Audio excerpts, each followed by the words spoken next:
sans forcer dans le survivalisme, qui n'est pas un projet de société, hein. Par définition, le survivalisme, il y a une fin, hein. L'idée, c'est de construire, évidemment, au travers de ce sommet, mais l'idée, c'est aussi de se préparer un minimum, à ne pas dépendre des grandes surfaces, à ne pas dépendre des fournisseurs d'énergie, à ne pas dépendre des pharmacies qui sont fermées, etc., etc. Donc voilà, il y a beaucoup de choses à préparer et tout peut être fait sous l'angle que l'on souhaite en fonction de ses capacités du moment et de ses souhaits. On peut s'émanciper sur son logement, sur sa santé, sur ses données numériques. Ça a un impact énorme, mais il faut commencer. Bonjour tout le monde, bienvenue sur Nexus. Aujourd'hui, j'ouvre mon micro à Voynich, qui est très intéressant parce qu'il travaille sur l'émancipation bancaire ou comment sortir notre argent des banques. Et parfois, ça peut nous être très profitable, mais c'est un sujet sur lequel il faut beaucoup se cultiver. Et justement, il a un événement aujourd'hui. On a fait une émission avec lui la semaine dernière. Je vous invite à aller la regarder pour l'introduction sur les monnaies libres, les cryptos. C'est un sujet qui, des fois, fait un peu peur. Mais en fait, il y a des choses extrêmement intéressantes à comprendre dessus pour l'autonomie du citoyen, des citoyens. Ah non, faut pas dire citoyen, c'est un terme que notre invité n'aime pas du tout. Mais il nous en parlera puisqu'il démarre des ateliers et un événement. Il veut nous en parler. J'avais très envie d'en comprendre un petit peu plus la teneur. Merci d'avoir accepté, Voynich. Bonjour et voilà, parle-nous de cet événement. Salut Romain, salut tout le monde et merci pour ce petit temps de parole consacré à cet événement. Cet événement, il s'appelle le Sommet de l'émancipation, édition 2025 donc, et l'objectif, ça va être de réunir des experts pour parler du vaste domaine de l'émancipation d'un côté et de l'autonomie de l'autre. Parce qu'on ne doit pas forcément confondre les deux. C'est pas forcément la même dynamique, hein. L'émancipation, c'est se libérer des contraintes de cette société, de cette matrice, alors que l'autonomie, c'est reprendre un petit peu le pouvoir, hein, sur ce qu'on fait au quotidien, ne pas dépendre des supermarchés, ne pas dépendre des institutions, ne pas dépendre voilà, des blouses blanches ou des costards cravates, comme on dit pour résumer. Donc voilà, cet événement, il va se dérouler du 12 mai au 18 mai. Ça va durer une semaine, 7 jours, où 6 experts vont se relayer sur des domaines bien spécifiques, avec une petite soirée bonus, au final, le 18 mai, le dimanche soir.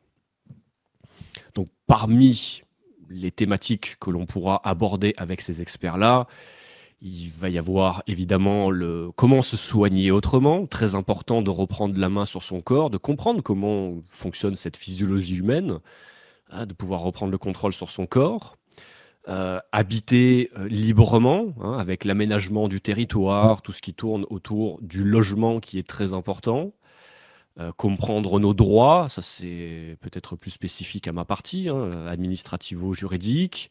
Bref, être maître de son argent, être maître de son identité, de ses données numériques, de nos propres pensées également, et tout ce qu'il faut finalement pour s'élever et construire un monde à notre mesure. Ce sera, du coup, ça se tiendra donc en ligne. C'est sur quelle plateforme et ça commence à partir de quand? Alors, c'est un sommet qui sera 100% en ligne et il sera accessible depuis ma plateforme, hein. Donc, voynich.me, ça sera mon site internet. C'est là qu'on s'inscrit et ensuite, tous les lives se dérouleront sur YouTube généralement. C'est très intéressant parce que tu as parlé justement de l'émancipation et toi, on sait que tu ne travailles pas que sur l'émancipation bancaire, tu parles aussi d'émancipation administrative pour sortir de cette oppression. On sait qu'aujourd'hui, il y a beaucoup d'entrepreneurs qui sont ensevelis de paperasse, comme on pourrait dire. L'émancipation, ça va même au niveau de l'autonomie alimentaire, de l'autonomie en santé, ça touche tous les domaines de vie du citoyen. Et moi, c'est un mouvement qui m'intéresse beaucoup en tant que journaliste quand j'observe la société, puisque je vois des gens qui essaient de reprendre la main, qui se disent, peu importe les politiques, on ne croit plus dans les politiques, ça fait 50 ans qu'on attend, on vote tous les 5 ans, ça ne sert à rien. Derrière, il y a des hauts fonctionnaires qui font n'importe quoi. Paul-Antoine Martin l'a bien démontré dans son livre.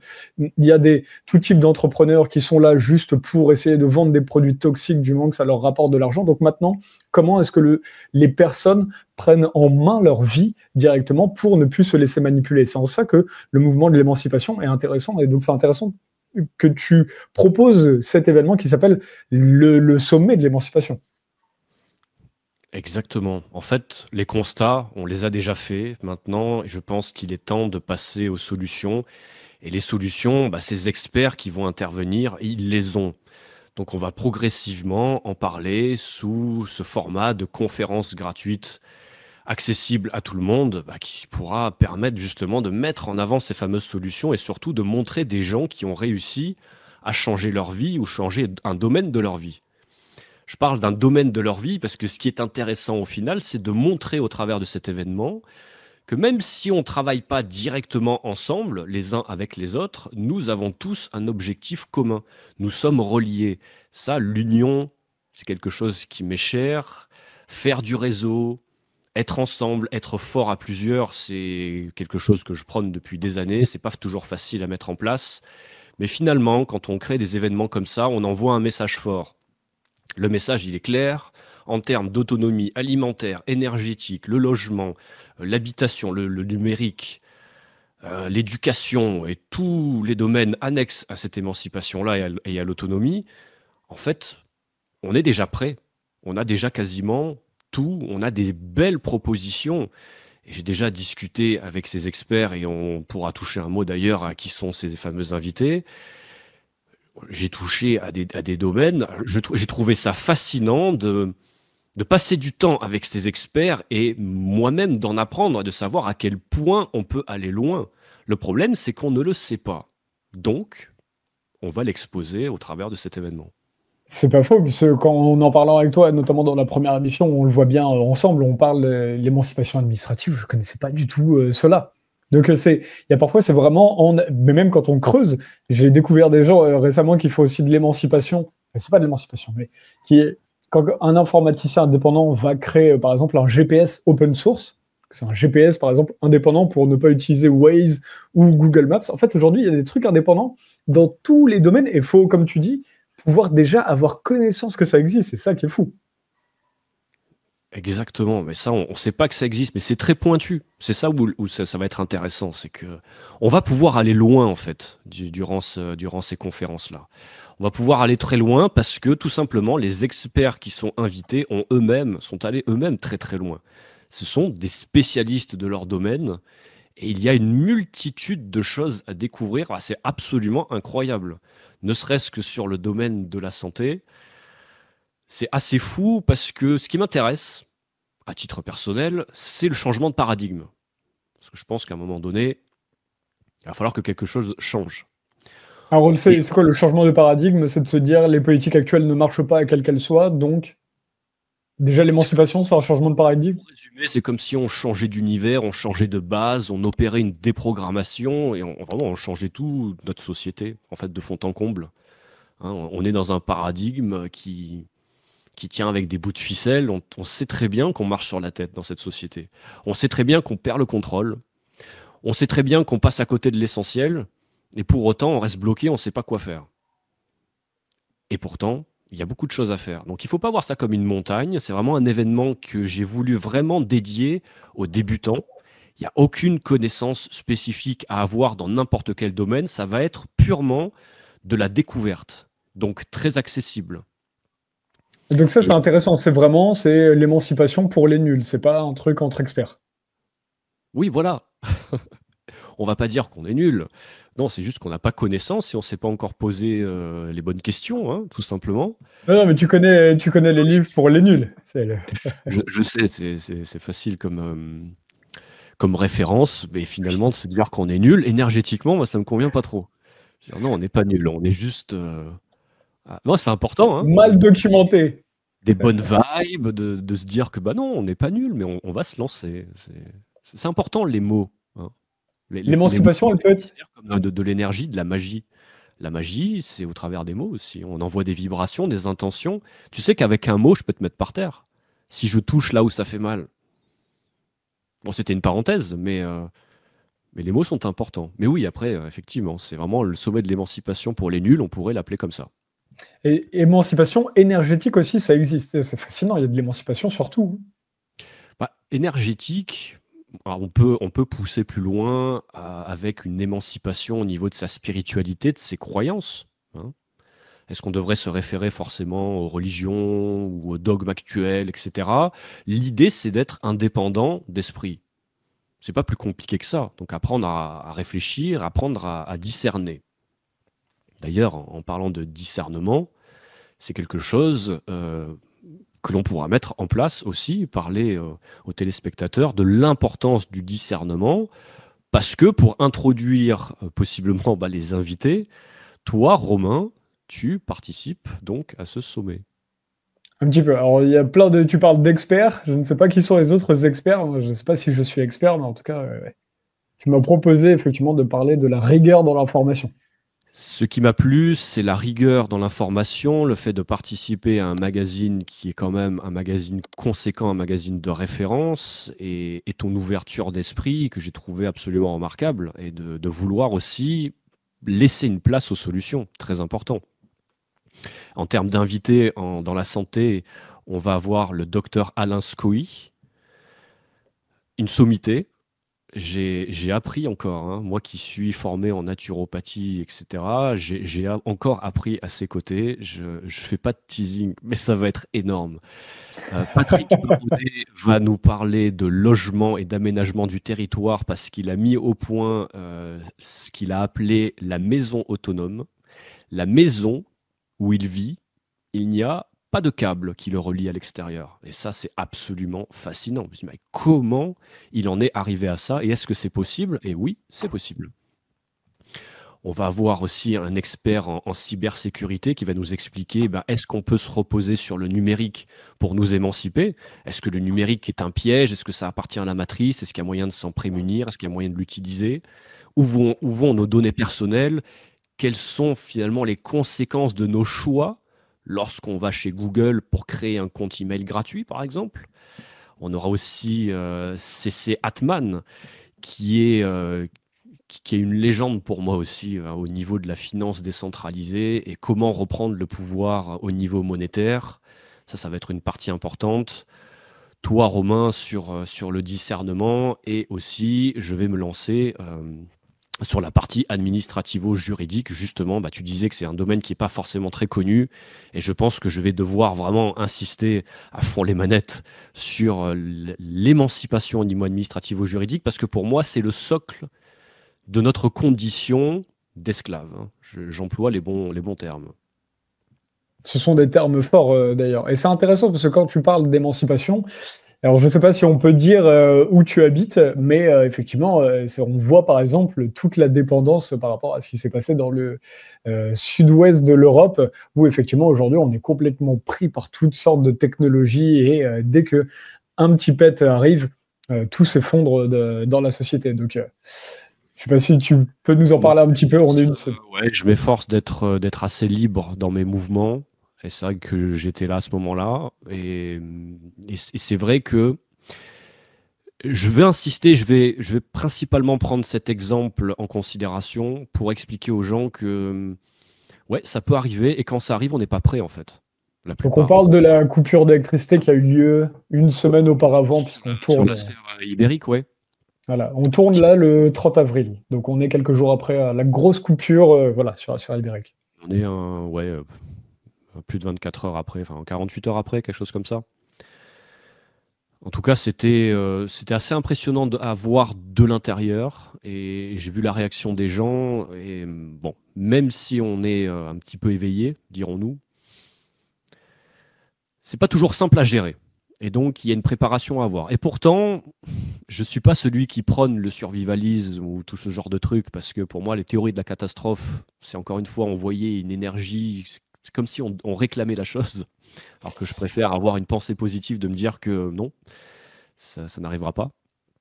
Bon, c'est des considérations un petit peu énergétiques, mais peu importe. En tout cas, sans forcer dans le survivalisme, qui n'est pas un projet de société, hein. Par définition, le survivalisme, il y a une fin, hein. L'idée, c'est de construire, évidemment, au travers de ce sommet, mais l'idée, c'est aussi de se préparer un minimum, à ne pas dépendre des grandes surfaces, à ne pas dépendre des fournisseurs d'énergie, à ne pas dépendre des pharmacies qui sont fermées, etc., etc. Donc voilà, il y a beaucoup de choses à préparer et tout peut être fait sous l'angle que l'on souhaite en fonction de ses capacités du moment et de ses souhaits. On peut s'émanciper sur son logement, sur sa santé, sur ses données numériques. Ça a un impact énorme, mais il faut commencer. Parce que du coup, effectivement, ce qui s'est passé dans la sphère numérique, c'est que dès qu'il n'y a plus Internet, non seulement, par exemple, tu peux perdre ton frigo va tomber en rade, tu n'auras plus rien dedans, mais plus au niveau plus grave, tu vas avoir que tu ne pourras plus, on peut plus retirer de l'argent sans électricité à la banque, tu ne peux plus aller tirer d'essence, tu ne peux plus non plus, et les hôpitaux ne sont plus fournis en électricité, donc les services de réanimation, ça peut être extrêmement dramatique, ce qui peut se passer dans un hôpital sans cela. Donc voilà, ça en dit beaucoup aujourd'hui de notre dépendance, justement, mais alors là, c'est quelque chose sur lequel on aura du mal à s'émanciper. Tu en parleras peut-être sur l'émancipation en énergie dans cet événement. Et une dernière question, on va terminer cet entretien, on voulait faire assez court, mais justement, je profite que tu sois là. Une question que je ne t'ai pas posée dans la première émission.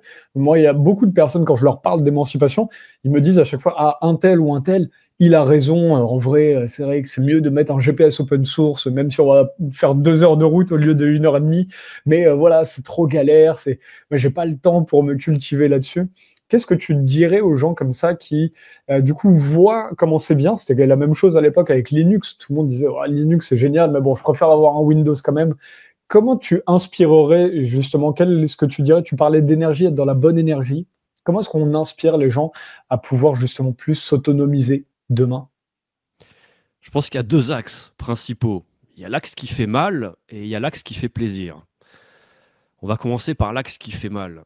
Tout simplement, si vous avez la flemme, si ça ne vous intéresse pas d'utiliser un GPS open source comme tu dis, bah tout simplement, il faut prendre conscience que vous donnez le bâton pour vous faire battre. Et que finalement, il semblerait que vous aimiez ça. Parce que si on est dans une telle galère aujourd'hui, c'est principalement parce qu'on consent à utiliser tout ça. Et donc, par flemme, on utilise des outils qui paraissent simples. Bon, ça ne fait pas forcément toujours plaisir à entendre, mais c'est réel. En fait, on a un pouvoir de consommation. Et selon ce qu'on consomme, selon ce que l'on fait, bah, la société prend une direction. Et là, on a pris une direction où on délègue absolument tout aux institutions, aux multinationales, et on leur fait confiance. Et eux, ils s'engraissent sur notre compte. Bon, maintenant, le côté plus positif, c'est de se dire, ça se démocratise. On n'est pas au courant forcément, mais on est très nombreux dans cette sphère-là. Il y a des groupes dans tous les sens, il y a de l'entraide dans tous les sens. Et aujourd'hui, tu prends l'exemple de Linux. Hier, c'est vrai que Linux, c'était compliqué, je le conçois. Installer une distro Linux, installer un programme en ligne de commande, oui, aïe, aïe. Sauf qu'aujourd'hui, installer un Linux, c'est aussi simple qu'un Windows. Ça fonctionne exactement pareil. Et donc, il n'y a plus réellement de frein, il n'y a plus vraiment de raison de renoncer à ces logiciels-là. Il y a des équivalents pour tout. Word, Excel, PowerPoint et toute cette suite Microsoft qui est chère à beaucoup sur Windows, on retrouve les mêmes sur Linux. Maintenant, dire oui, mais par exemple, des logiciels de traitement d'image, je ne vais pas citer de nom pour celui-ci, on ne les trouve pas, hein, les logiciels professionnels. Bah oui, bah si personne n'utilise Linux, effectivement, ils ne vont pas développer la version Linux. Donc c'est à nous de choisir ce que l'on veut, tout simplement. Passionnant. Merci Voynich d'avoir pris le temps aujourd'hui et puis bon courage pour cet événement dans lequel j'aurai le plaisir d'essayer de parler effectivement de la rigueur qu'il faut dans la formation, parce que s'informer, c'est aussi, nous on le voit bien dans le journalisme, c'est la première pierre de savoir discerner quelle est tu parlais de discernement, quelle est une bonne information.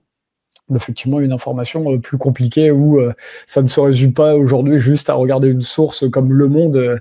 On a des amis qui nous disent, mais moi, mon fils, il vient me voir avec des trucs qui ne tiennent pas debout. Et parce que le gars sur Instagram a 30 000 abonnés, donc ça veut dire qu'il a raison. Ça veut dire qu'il a raison. Donc c'est fascinant le monde dans lequel on vit. Tu rappelles ton site où seront diffusés ces ateliers L'inscription, ça sera sur mon site internet voynich.me. wojnicz.me. Vous voyez le nom directement sous la vidéo, ou si vous êtes sur les réseaux, vous voyez le nom Voynich. C'est voilà, tu as bien fait de le mettre. C'est vrai que c'est pas facile à dire. Mais voilà, bah écoute, On te souhaite bon courage là-dessus, on suivra ça de très très près et voilà, n'hésite pas à nous contacter pour faire un retour d'expérience là-dessus et ce sera intéressant de savoir comment les gens répondent à cela, puisque je pense qu'effectivement on pourra arriver à solutionner beaucoup de problèmes et même d'éviter des crises en ayant des citoyens ou des personnes, parce que tu n'aimes pas le terme citoyen à juste titre, puisque ça veut dire la dépendance aussi à l'État. C'est Mais il y ça, aura beaucoup sujet du voilà, système. sujet du système. Merci. Réunis, j'ai repris le temps. N'hésitez pas à vous abonner à Nexus si ça vous aide énormément. Il faut mieux vous abonner, ça vous coûte moins cher si vous vous abonnez au magazine. Comme ça, on peut faire plus de tirages. Et sinon, la chaîne YouTube est ouverte à tous. À bientôt, Voynich. Au revoir à tous. Merci à toi, à plus.